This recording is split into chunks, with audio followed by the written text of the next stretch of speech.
What is up, guys? Today we're going to be talking about if you should buy a PS5, $500 PS5, or if you should use that $500 on purchasing yourself a PC. Let's get right into it. First off, I want to talk about what type of gamer you are. If you are a controller player, or if you want to try out, use keyboard and mouse or something like that.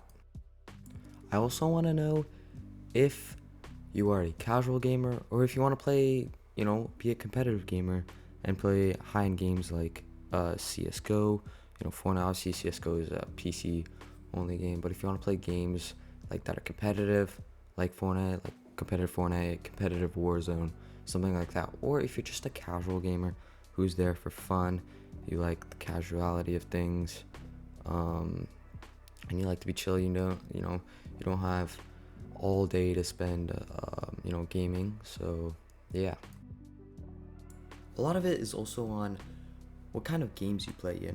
If you're playing high graphical games, for example The Last of Us, or if you're playing lower competitive games like Fortnite or some games like that. So really there's two ways that you can go with this, but it's really depends on what you want to do with either a console or a computer.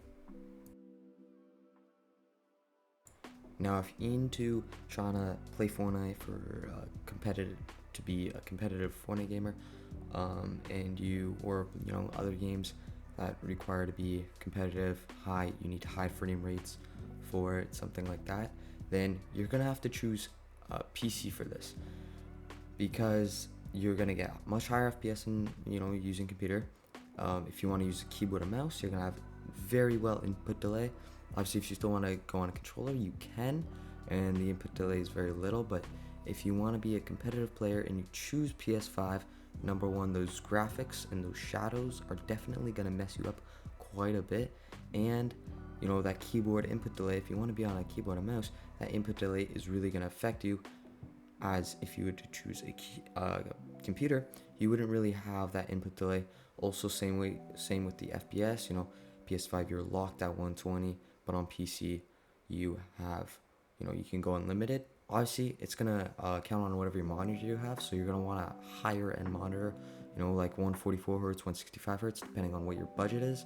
But yeah, like it's all about, if you want to go competitive or if you want to stay chill.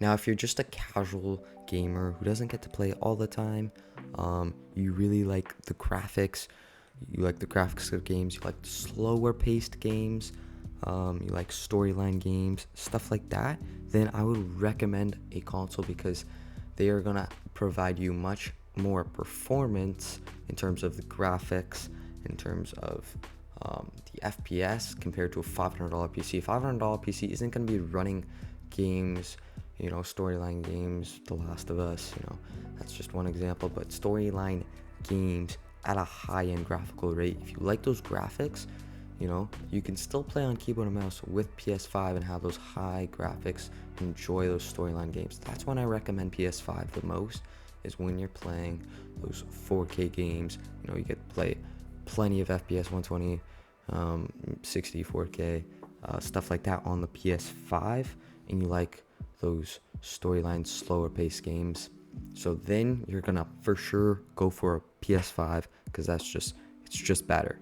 But now, competitive, you want to choose PC for this, and here's why.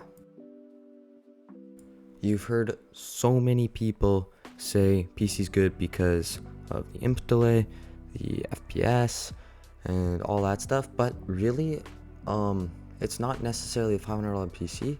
It does play a big impact, but also your monitor. So when you buy a $500 PC, you're gonna have to buy a monitor to match that. I mean, I guess same thing goes for the PS5. You're gonna want a 4K monitor, 1440p monitor for those 4K games. But it does matter for PC a lot, because you're going to want a high refresh rate monitor if you're going to get a high refresh rate on PC. Now, another thing that we have to take into account is what you can do with $500 in PC. You're going to need a good PC for $500, and it's kind of difficult to find that. So I will definitely show you guys out some stuff like that. But basically you want a good PC for $500. You don't want a crappy one that your performance will be better on PS5. So it's going to be very hard to do that. And you also want lots of room for upgrading options in the future.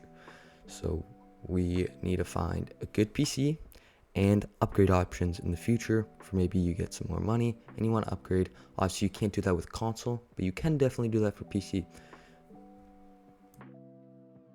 Now, if you have a shorter budget right now and you feel like, you like those high graphical games, you go with PS5. But if you want to upgrade in the future, you really don't have many upgrade options. So that's why I would recommend, maybe go for maybe even an Xbox Series S to start it off, and then move on to a higher end PC while you save up that money. You can still get fantastic 1440p, 4K gaming, high resolution, great FPS on PC, and you can obviously play controller with PC on games like that.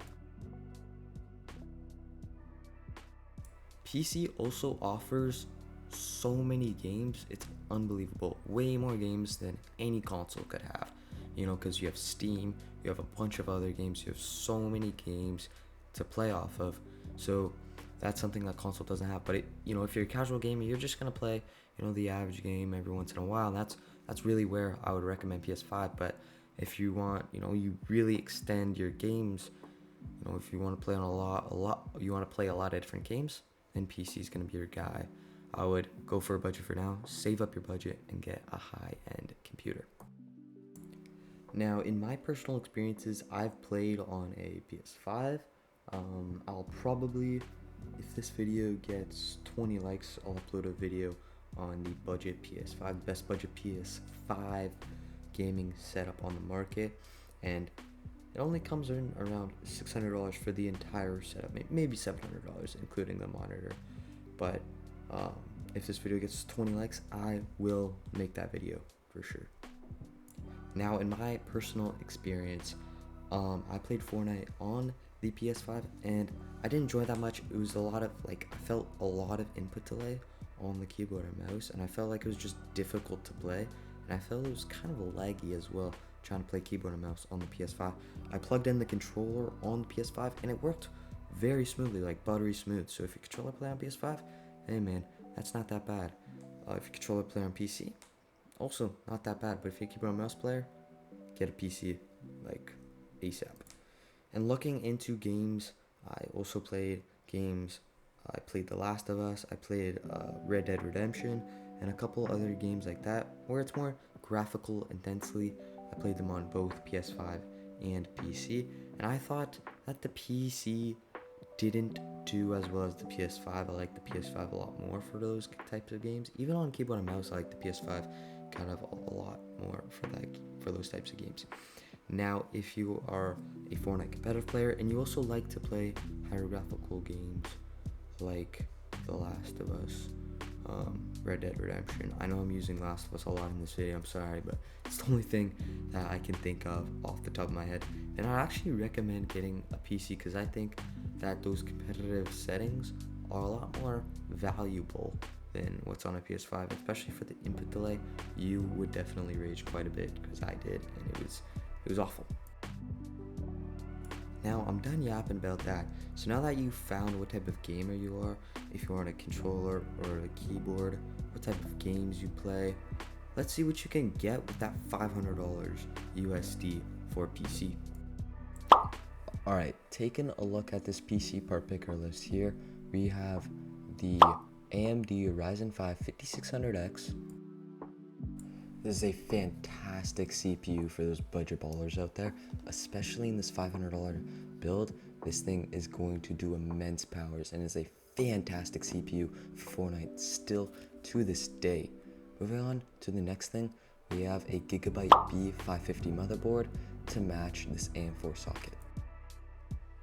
Now, I do love this motherboard quite a bit. I personally did not use this motherboard, but I did use a Gigabyte B560 motherboard for the LGA 1200 socket CPUs. So that was my Intel i7 10th gen. I don't have that anymore, but when I did have it, I used a B650 motherboard, and it was absolutely fantastic. It got the job done, ran well, ran everything very well for a very long time, and I was actually very impressed with it and proud of it. This is a very good budget motherboard. Obviously, you might not love this, but personally, if it were down to me, I would definitely take this motherboard because it's a very good option, and it was a very good budget option as well. Now the next part is 2 Corsair Vengeance DDR4 sticks of RAM. Now these are just regular DDR4 3200 megahertz RAMs. 3200, of course, fantastic in terms of speed rise, and of course you're still on that older DDR4 motherboard, so you still have to run with DDR4, but this fantastic option. Obviously there's no LED RGB strips on here, which kind of sucks, but it'll get the job done and it'll do a very good job on your motherboard. Next up, we got the Kingston NV2 1TB SSD storage. Now this is coming at $61 US. Obviously, it is actually pretty good in terms of SSD. If you're on a budget PC, you don't really need like these high-end SSDs. I'm not really sure why people really get these. They're not that great. It doesn't really impact the game really at all. So it's a pretty good option. Obviously it's kind of expensive. If you can find a cheaper option, I would definitely go for it, but this is a pretty solid option for your SSD drive. Moving on to the case, we got this Montech X3 Mesh ATX mid tower case. This is a $60 case again, and Montech is actually a pretty solid brand in terms of cases. Obviously PC case, you don't really need an insane case, and this is a pretty good budget one. Montech is a solid company. I would definitely recommend buying from. I really like their cases, and this one is a fantastic budget case for you budget ballers out there. Now to finish it off, we have the GPU, the biggest part of the system. Now for the GPU, I would recommend going and buying something off of Facebook Marketplace or some kind of reseller, because it's kind of hard to find a low budget GPU on Amazon or Best Buy or something like that. So that's why I'd recommend going off Facebook Marketplace or some sort of market reseller and getting a GPU for cheap. So my personal recommendation for the GPU is the RTX 2070 Super or the RTX 3080. I wouldn't really recommend any other option but those two. Obviously you can explore around and see what fits best for your CPU, but that's what I personally recommend. To finish off this budget build, we have the Corsair RM750E 750 watt 80 plus gold power supply. Now the picture that you see on screen isn't actually the power supply. I couldn't find the exact one, but it's gonna look somewhat similar to this. Obviously a power supply is gonna be tucked away in the case, so you're not really gonna see it that much. So really the look doesn't matter that much, but it's a pretty solid power supply purchase. In total, this build is going to cost $528.68 USD. So it's a little bit over the budget. Maybe you can get some parts on sale, so then it's closer to $500. I tried to get as close to $500 as I possibly could, but I couldn't.